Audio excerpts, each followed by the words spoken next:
اکثر میں ایک واقعہ بیان میں سناتا ہوں.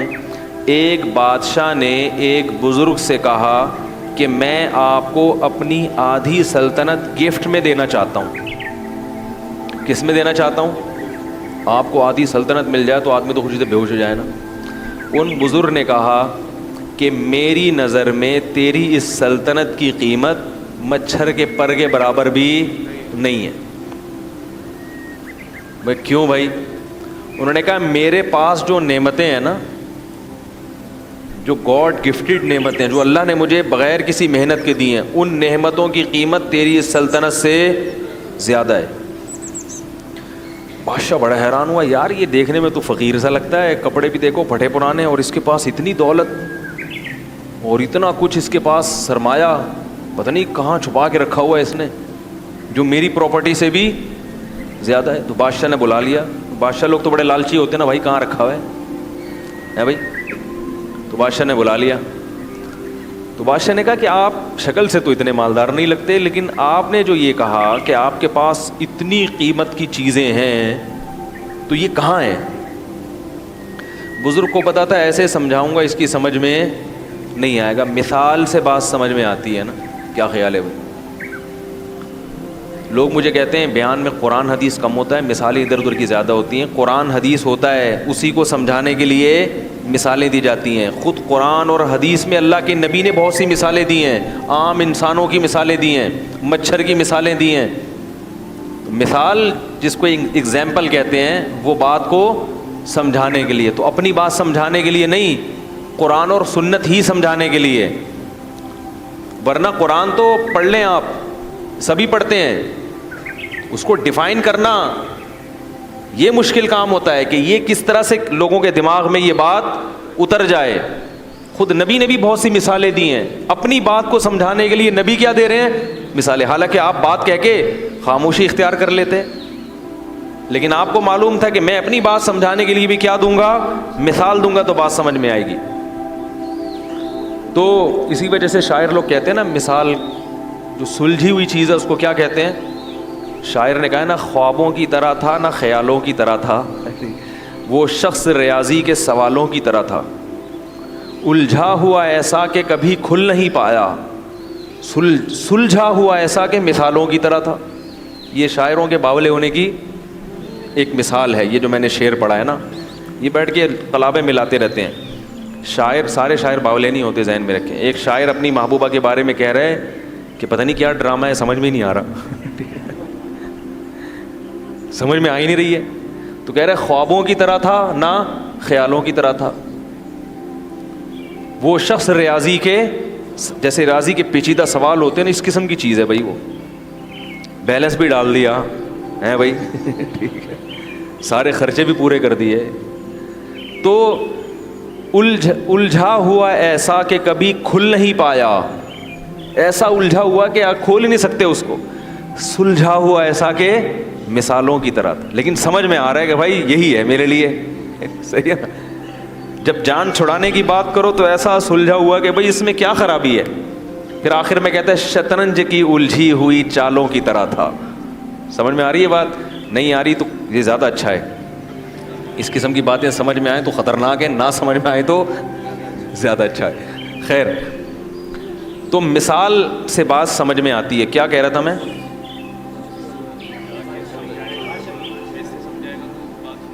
ابے وہ مثال دینے لگا تھا، وہ ذہن سے نہیں. ابے والد کی پالیسی تو بہت پرانی ہو گئی. بادشاہ، ہاں، تو ان بزرگ نے بادشاہ کو مثال سے سمجھایا. وہ بادشاہ بزرگ سے کہہ رہا تھا نا کہ بھائی کی کون سی چیز ہے، تو ان بزرگ نے بادشاہ سے کہا کہ بادشاہ سلامت، ایک مثال ہے، اور مثال اکثر فرضی ہوتی ہیں. ان کو لوگ کہتے ہیں فرضی قصے سنا رہا ہے، تو فرضی بھی ہوتی ہیں کہ فرض کر لو تھوڑی دیر کے لیے تو کیا ہوگا. تو انہوں نے کہا کہ بزرگ نے کہ فرض کرو بادشاہ سلامت، آپ کو پیاس لگ رہی ہے، ایک پیالہ پانی آپ کے پاس رکھا ہوا ہے، لیکن آپ کو ایک بیماری لگ گئی کہ وہ پانی جب آپ پیتے ہیں تو الٹی ہو کے نکل آتا ہے. وہ پانی الٹی ہو کے، اب پوری ایڑی چوٹی کا زور لگا لیا مگر وہ پانی حلق میں گھسنے کے لیے تیار نہیں، ایسی بیماری لگ گئی. تو بادشاہ سلامت آپ کیا کرو گے؟ بادشاہ نے کہا علاج کروں گا بھائی, یہ الٹیاں الٹیاں رکیں. وہ کون سی گولی آج کل آ رہی ہے الٹیوں کی مشہور, وہ گرینیٹ کچھ اس طرح, گریوینیٹ کھاؤں گا. اس زمانے میں جو بھی گریوینیٹ ٹائپ کی چیز ہوتی تھی, بھائی الٹی روکنے کے لیے گریوینیٹ کھاؤں گا, یہ کھاؤں گا, وہ کھاؤں. اس نے کہا سب کچھ کر کے دیکھ لیا مگر فائدہ نہیں ہو رہا. بزرگ نے کہا پھر ایک حکیم آتا ہے آپ کے پاس, تو وہ حکیم کہتا ہے کہ میں آپ کا علاج گارنٹی کے ساتھ کروں گا, لیکن شرط یہ کہ مجھے اپنی آدھی سلطنت دے دو, اس کے بغیر میں آپ کا علاج نہیں کروں گا, چاہے میری گردن اڑا دو. اور علاج شرطی ہے, اگر علاج نہیں ہوا تو میری گردن اڑا دینا. بادشاہوں کا کام تو پہلے یہی ہوتا تھا, یہ ہو گیا تو گردن اڑا دو, نہیں تو سمجھ رہے ہیں.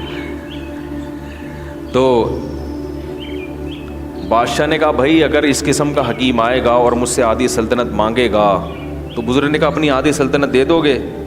بادشاہ نے کہا دینی پڑے گی بھائی, کیونکہ اس سلطنت کا میں کیا کروں گا کہ پانی حلق میں, بولو نا یار, اتر ہی نہیں رہا. کیا کرنا ہے اسی سلطنت, مر جائیں گے ویسی پیاس سے, اور تڑپ تڑپ کے مریں گے. اس نے کہا چلو جی, آپ نے آدھی سلطنت اس کو دی, اور اس نے کوئی ایسی دوا کھلائی, اب وہ پیالہ آپ کے حلق میں اتر گیا. اب اگلا پروسیس کیا ہے, پیشاب بن کے نکل جائے. اب وہ وہاں رک گیا, پیشاب بند ہو گیا. اب وہ پانی پیشاب بن کے نکلتا نہیں. اب کیا کرو گے؟ بادشاہ نے کہا بھائی علاج کریں گے. کیا خیال ہے, پتھری وتھری ہے, کیا چکر ہے بھائی؟ تو کہا علاج کر کر کے تھک گئے مگر وہ پیشاب نہیں نکل رہا, تو کیا کرو گے؟ وہی حکیم آیا اور کہنے لگا کہ آدھی بقیہ بھی دو گے تو کیا کروں گا, دوا کھلاؤں گا اور یہ پیشاب نکل جائے گا. بادشاہ نے کہا بھائی کیا کرتا, پیشاب سے تو مر جائے گا نا تکلیف سے انسان, یہ عذاب سے مرنے سے بہتر ہے کہ غریب ہو کے زندہ رہ لے آدمی. بادشاہ نے کہا اپنی آدھی سلطنت بھی اس کو دے دوں گا. بزرگ نے کہا یہ ہے تیری سلطنت کی اوقات, ایک پیالہ پانی اور ایک پیالہ پیشاب, اس کے برابر ہے تیری سلطنت.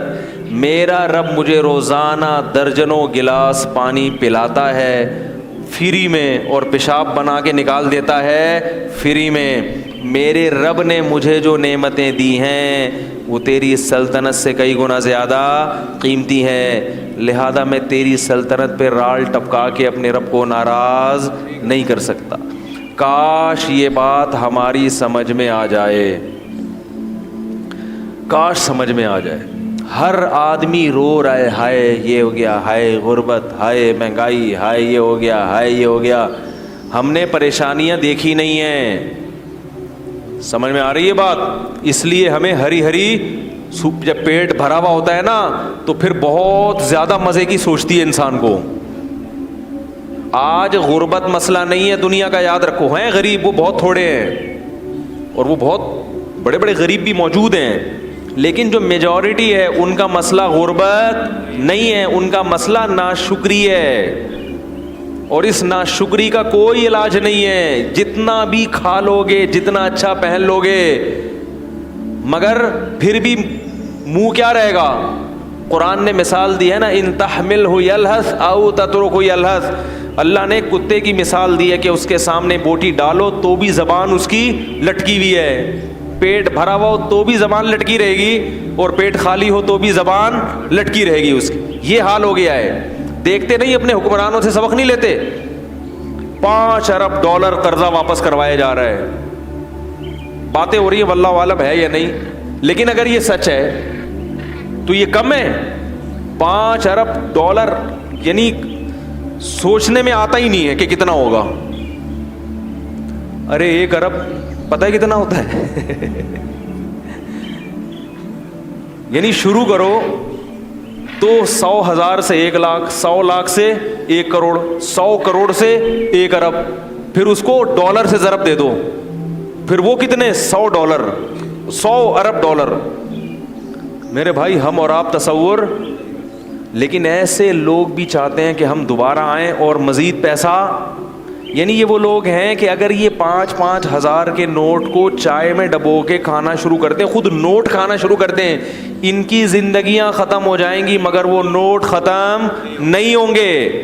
کتنی بڑی عبرت ہے اس واقعے میں کہ اصل مسئلہ دولت نہیں ہے، ہوس ہے. جس میں ہوس ختم ہو جائے تو اس کو یہ بہت لگے گا جو نعمتیں ہم کھا رہے ہیں. یہ جو اولاد روکنے کی بات کرتے ہیں نا، ہوس کے مریض ہیں. یہ چاہتے ہیں ہم کروڑ پتی ہو جائیں، ہمیں ایک دھیلا بھی اپنی اولاد پہ خرچ نہ کرنا پڑے. اور جس کو سمجھ میں آ گیا کہ رازق اللہ ہے اور جو رزق ہمیں مل رہا ہے بہت ہے، وہ میرے بھائی درجن بچوں پر بھی پریشان بولو بھائی نہیں ہوگا. وہ نہیں ہوگا پریشان، وہ اس پہ بھی خوش ہوگا. تو یہ جو ہماری باتیں ہیں نا، یہ جب سمجھ میں آئیں گی، جب دنیا کو کیا سمجھیں گے؟ مسافر خانہ، اور اللہ کی نعمتوں کی قدر کریں گے. یہ دماغ میں بٹھا لیں کہ ہم میں سے ہر شخص کو اللہ نے بہت سے بھی زیادہ دیا ہے.